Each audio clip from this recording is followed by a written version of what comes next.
After expressing raw anguish in the opening verses, the psalmist shifts to declaring God's character and recounting his faithfulness to previous generations.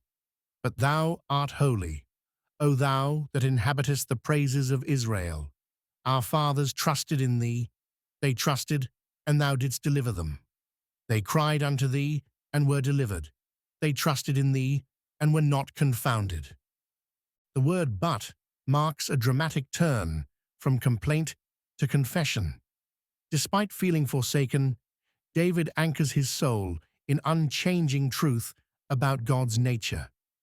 This transition describes mature faith that looks beyond present circumstances to eternal realities. Thou art holy declares God's fundamental character. The word holy means set apart. Holiness encompasses God's complete separation from sin and his absolute moral perfection. Isaiah 6:3 echoes this truth. And one cried unto another and said, Holy, holy, holy is the Lord of hosts. The whole earth is full of his glory.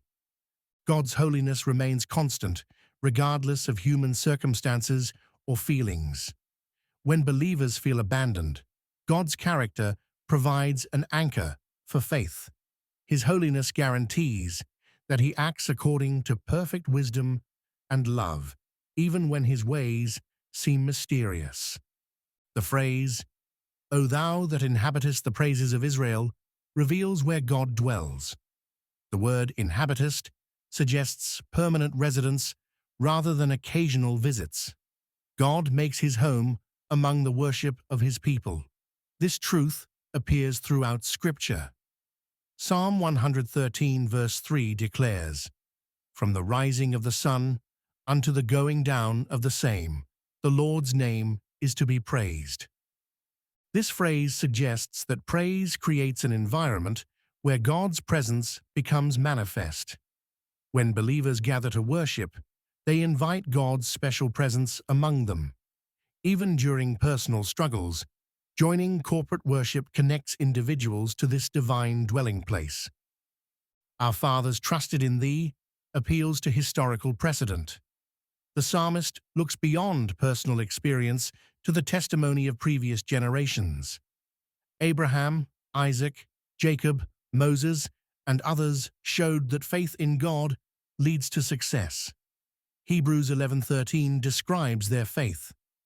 These all died in faith, not having received the promises, but having seen them afar off, and were persuaded of them, and embraced them, and confessed that they were strangers and pilgrims on the earth.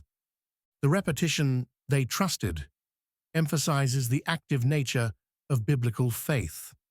Trust involves deliberate choice, rather than passive feeling.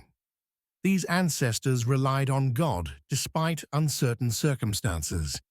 The phrase, and thou didst deliver them, records God's faithful response to trust.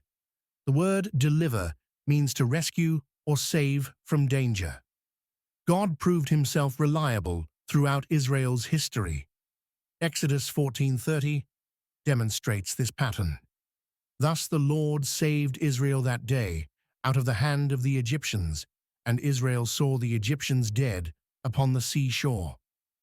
They cried unto thee and were delivered, connects prayer with divine intervention. Previous generations also experienced desperate circumstances that drove them to call upon God. They trusted in thee and were not confounded, concludes with the ultimate result of faith. Confounded means ashamed or disappointed. Those who place confidence in God never experience ultimate disappointment, though they may face temporary setbacks.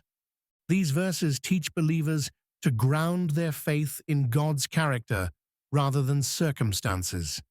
When facing trials, remembering God's holiness and historical faithfulness provides stability.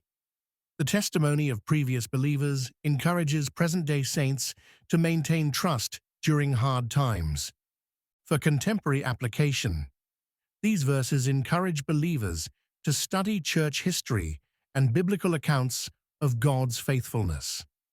Reading biographies of faithful Christians and testimonies of God's provision strengthens faith during personal struggles.